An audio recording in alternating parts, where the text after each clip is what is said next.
पीले दांत वाली बहू। रंजना कभी ब्रश नहीं करती थी। उसे कितनी बार उसके माँ बाप ने डांटा, लेकिन उसका कोई असर उस पर होता ही नहीं था, जिस कारण से उसके दांत पीले पीले हो जाते हैं। शादी के बाद। अरे बहू, वैसे तो तुझ में कोई कमी नहीं है, पर तेरे दांत इतने पीले कैसे हैं बेटा? कैसे मतलब? कोई सर्जरी थोड़ी ना कराई है। वो तो क्या नाम, मैं ब्रश नहीं करती थी तो पीले हो गए। अब क्या करूं? आप कहें तो लाल करवा लूं या फिर काले? यार ये क्या है, क्यों माँ से लड़ रही हो? लड़ रही हूँ? अरे मैं लड़ रही हूँ या ये बोल रही है कि दांत पीले हैं, पीले। अरे तपस्या थोड़ी ना की है इन्हें पीले करने के लिए। बकायदा ब्रश नहीं किया है 20 साल तक, तब जाकर। छी, कैसी बात कर रही हो? ये उस वक्त तो पीले नहीं थे जब हम लोग तुम्हें देखने आए थे। अरे तब साफ करवा लिया होगा डेंटिस्ट के पास जाकर। अब देखो कैसे पीले पीले लग रहे हैं। रंजना सास की तरफ गुस्से से देखती है। फिर शुरू हो गई पीले पीले पीले। अरे पीले तो तब भी थे जब मेरे हाथ का रसगुल्ला उड़ा उड़ा कर खा रही थी और बोल रही थी, लड़की नहीं गुणों का खजाना दे रहे भाई साहब आप। खैर, अब वो लोग करते भी तो क्या करते, पीले दांत वाली बहू पल्ले पड़ी थी तो झेलना तो था ही। एक दिन कीर्तन में रंजना गाना गा रही थी। अरे कमला बहन, माँ का द्वार है, यहाँ तो सब शुद्ध होकर आते हैं, फिर अपनी बहू को ब्रश भी नहीं करवाती तुम। दूर से पीले पीले दांत भक्ति में बाधा उत्पन्न कर रहे हैं। अरे कोई 2 साल के बच्चे थोड़ी ना लेकर आई हूँ मैं बहू बनाकर। अच्छी खासी लड़की है, अरे कैसे करवाऊं ब्रश? ये तो उसे खुद करना चाहिए ना। अब माँ बाप तो इसके जैसे तैसे निपटा दिए, ये नहीं सोचा कि सास कैसे संभालेगी। सास बहू को लेकर घर आ जाती है, लेकिन सोच लेती है कि अब इसे लेकर कहीं नहीं जाएगी। अगले रोज बहू कहती है, अरे क्या हो गया, मंदिर नहीं जाना क्या? कीर्तन का वक्त हो रहा है। मेरी मधुर वाणी से कान्हा जी जागते हैं और सोते हैं। आप तो जानती है ना उनकी भक्ति में कितना मन लगता है मेरा। वो क्या है ना, तबीयत ठीक नहीं लग रही है मेरी, आराम करूंगी मैं। तबीयत ठीक नहीं लग रही?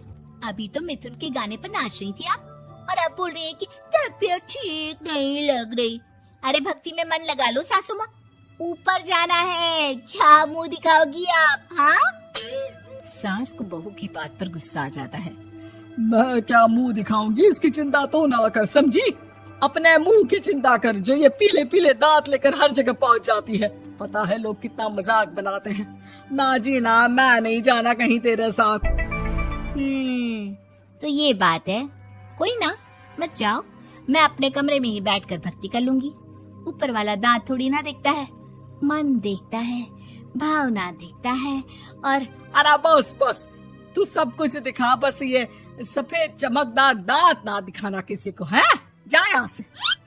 बहू को सास की बात का कोई फर्क नहीं पड़ता, वो तो जैसी थी वैसी ही रह जाती है। सुबह नहाकर किचन में खाना बनाना, फिर खाना खाना, कीर्तन भजन करना और सो जाना। एक दिन, माँ जी मैं सहेली के घर जा रही हूँ, शाम को लेट आऊंगी। हाँ हाँ तो जाना, मैंने कौन सा तेरी आरती करनी है घर पर बैठकर। रंजना सहेली के घर जाती है, जहाँ वो पार्टी में जाने की तैयारी कर रही होती है। अरे शिखा, कहाँ जाने की तैयारी कर रही है? मैं गलत वक्त पर आ गई क्या? अरे नहीं यार, उल्टा सही वक्त पर आ गया। मैंने ये साड़ी और ज्वेलरी निकाली है यार, शाम को इनके ऑफिस की एक पार्टी में जाना है। बताना कैसा लग रहा है ये सब? नहीं यार, इस ड्रेस के साथ तो वो वाली ज्वेलरी अच्छी लगेगी। हाँ हाँ सही बोल रही है, मैंने ध्यान ही नहीं दिया। वैसे तो हमेशा से मस्त फैशन सेंस रखती है। तो बड़ा जाती होगी ना पति के साथ पार्टी में। रंजना कुछ नहीं बोलती, बस सोचती है कि यार काश ये बात सही हो जाती, पर मैं क्यों नहीं जाती पार्टी में? क्या इन लोगों की कोई पार्टी होती नहीं होगी? रंजना घर आती है और रात में पति से सवाल करती है, एक बात बताइए, आप मुझे किसी पार्टी में क्यों नहीं ले जाते? क्या आपकी यहाँ ऑफिस में पार्टी नहीं होती? पति बेचारा क्या कहता कि दांत पीले हैं तुम्हारे इसलिए। अरे कोई पार्टी होती नहीं हम लोगों के ऑफिस में, तो कहाँ से लेकर जाऊं? और मार्केट, मॉल, कहीं वीकेंड घूमना, कहीं तो। अरे यार, सारे हफ्ते में एक छुट्टी मिलती है, तो सोचता हूँ कि आराम ही कर लूं। क्यों? रंजना मन मार के रह जाती है। पहले कभी सास के साथ मंदिर जाया करती थी, लेकिन वो भी सास ने ले जाना बंद कर दिया। घर बैठी बैठी रंजना बोर हो जाती है। तभी उसे आइडिया आता है और वो मायके जाने का सोचती है। सासू माँ, 2 दिनों के लिए मम्मी के घर जा रही हूँ। अच्छा अच्छा, ठीक है, आराम से जा।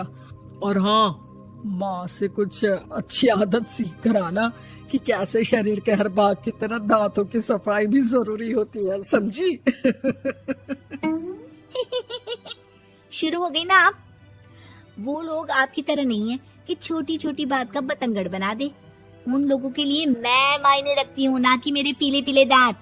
रंजना माँ को बिना बताए उन लोगों को सरप्राइज देती है, लेकिन जैसे ही वो दरवाजे पर पहुंचती है, अंदर देखती है कि घर वाले कहीं जा रहे होते हैं। अब माँ, काश रंजना दीदी के दांतों वाली प्रॉब्लम नहीं होती, तो वो भी हम लोगों के साथ चलती ना बुआ जी की बेटी की शादी में। हाँ बेटा, लेकिन अब उसे कौन समझाए कि उसको उसके पीले दांत नहीं दिखते, लेकिन उसके आसपास के लोगों को कितना एम्बैरेसिंग फील कराते हैं।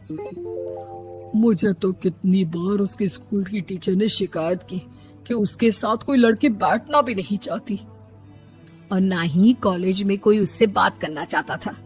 लेकिन पता नहीं क्यों उसे ये बात समझ में ही नहीं आती। कोई कमी नहीं है उस लड़की में, बस यही कि दांत पीले हैं। वो तो भला हो जीजा जी और उनकी माँ का, जो दीदी को जैसी है वैसे ही रखा हुआ है। रंजना को अपने घर वालों की बात सुनकर बहुत दुख होता है। वो सोचती है कि वो क्या करे, लेकिन फिर वो सीधा डेंटिस्ट के पास जाती है, अपने दांत चमकाती है और कसम खाती है कि वो रोज ब्रश करेगी। अरे क्या हो गया?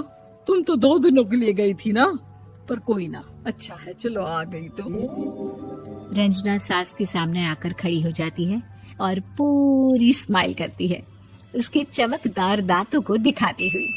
हैं? चले मंदिर। माँ, मुझे माफ कर दीजिए, मैंने आप लोगों को बहुत एम्बैरेसिंग फील करवाया। मैं आज से रोज ब्रश करूंगी।